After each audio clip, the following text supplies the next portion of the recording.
What's better today, friend? Welcome to the Advantage Joy at Work podcast. I'm thrilled that you've joined me here as I help marketplace leaders unstuck their true potential, to thrive in life and leadership, to build successful, sustainable business with collaborative, high-performance teams and joy at work with practical, neuroscience-based advantage guides and coaching.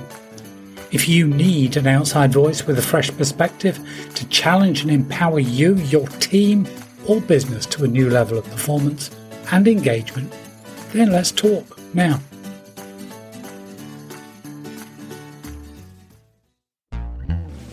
Choosing to be at cause or at effect. There will be challenges.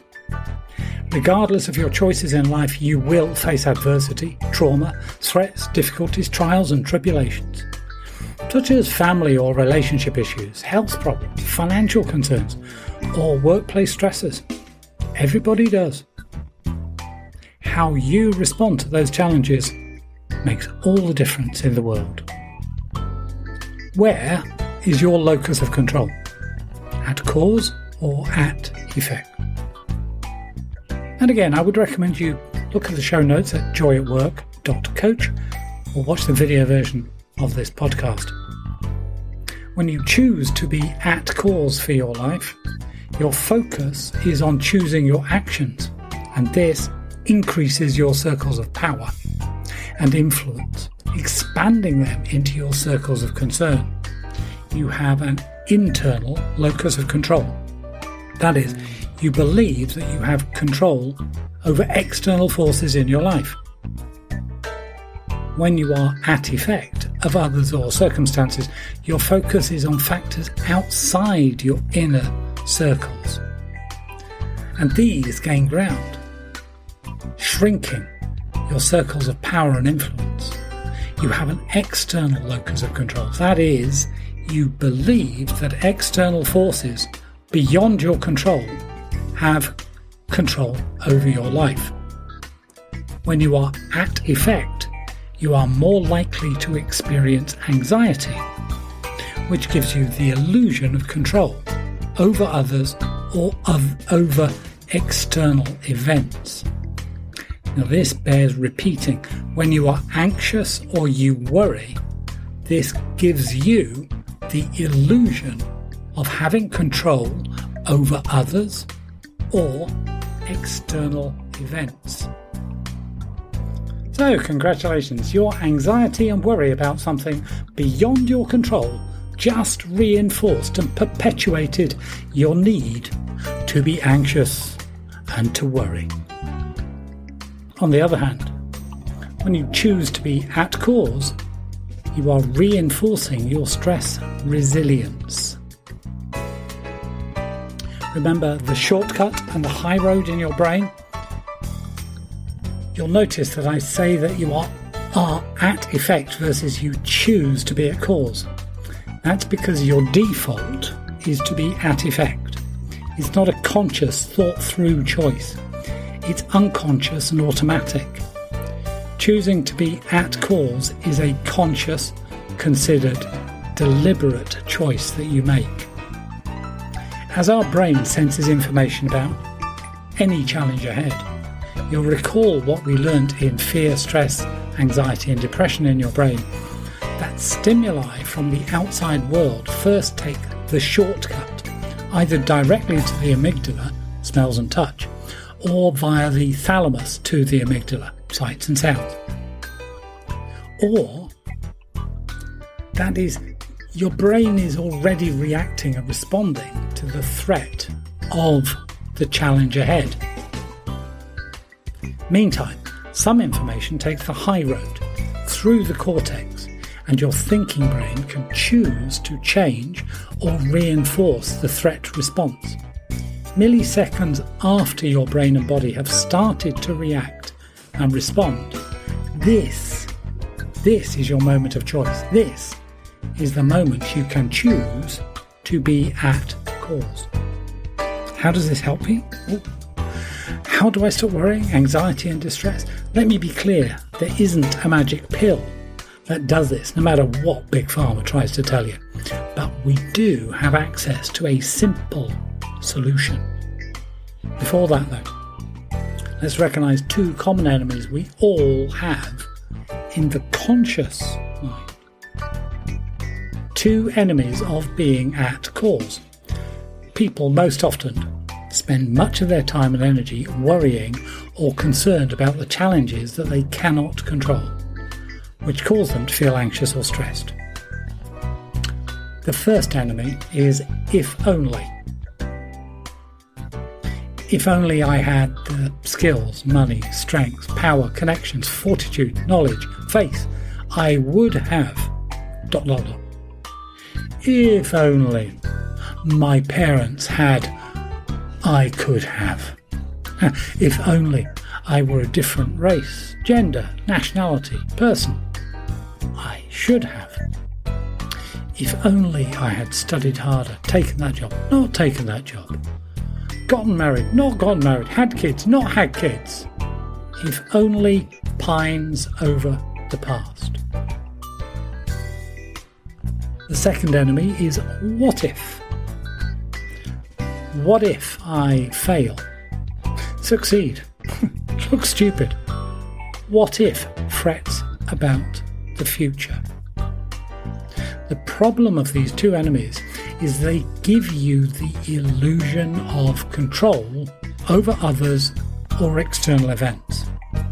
That is, you think that worrying about something makes a difference. Your mind would rather fret about the future or pine over the past so that it can cling on to its own illusion of control. But the current moment cannot be controlled. So our mind discounts it and we forget to savour and enjoy every now moment. That's adapted from Anne Voskamp's 1000 Gifts. The great benefit of facing challenges. No battles, no spoils. Without challenges in life, life becomes tremendously boring and mundane. We wouldn't learn and grow. Anything alive in this world that stops growing is dying. There is no stasis or status quo. It can be a slow dying, but it can be incredibly quick. Challenges, problems, obstacles or opportunities, whatever term you prefer to imply, kick your fear circuits into action and by default your brain and body reacts. How you choose to face those challenges makes all the difference in your world. See, now that we've recognised the two main enemies that we will face, and we all face those challenges, which we still don't particularly like, but realise that they can be good for us to grow. Let's see what happens when we choose to be at cause. Choosing to be at cause.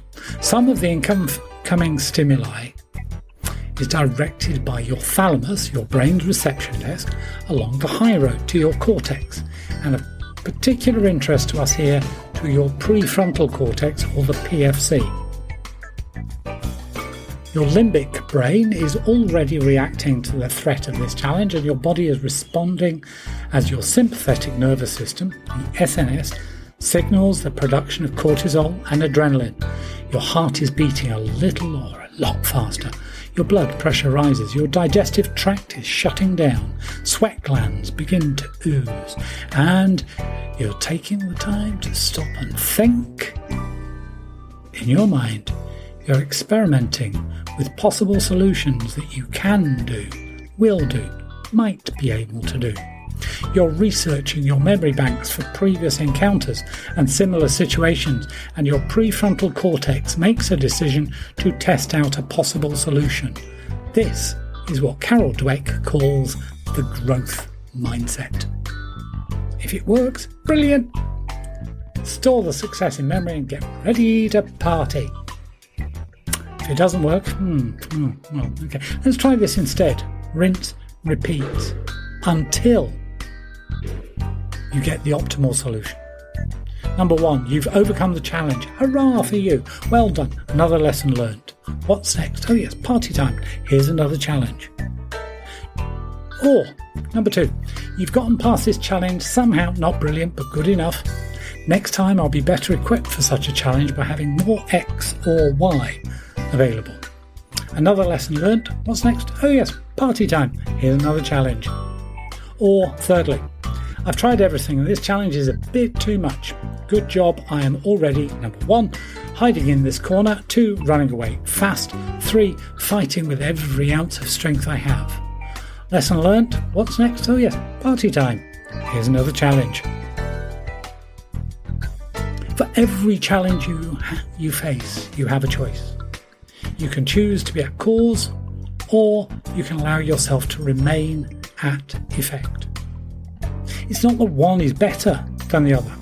There are challenges that you are much better off leaving your brain and body to do what it does best, keeping you not dead. This was especially true when your forefathers lived in mud huts and faced the daily commute to the field where the lions roamed.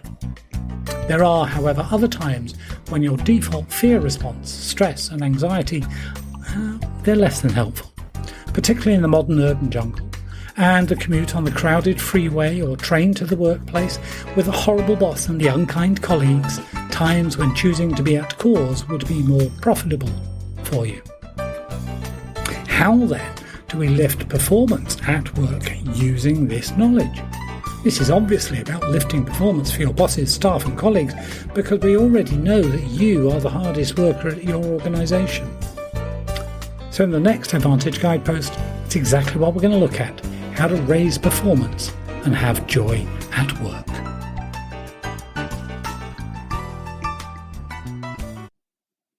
I'm Dr. John Kenworthy, and it's been my pleasure to share this Joy at Work Advantage Guide with you today. Thank you for joining me and supporting my work. Remember, if you ever think that you might benefit from an outside voice with a fresh perspective to challenge and empower you, your team or your organisation to a new level of performance and engagement, then let's talk now. You can follow the link at my website, joyatwork.coach. And if you know someone you know would benefit from this Joy at Work guide, please share this with them, either by sharing the podcast link, or if you're listening on the Joy at Work website, it's even easier to just click the share button.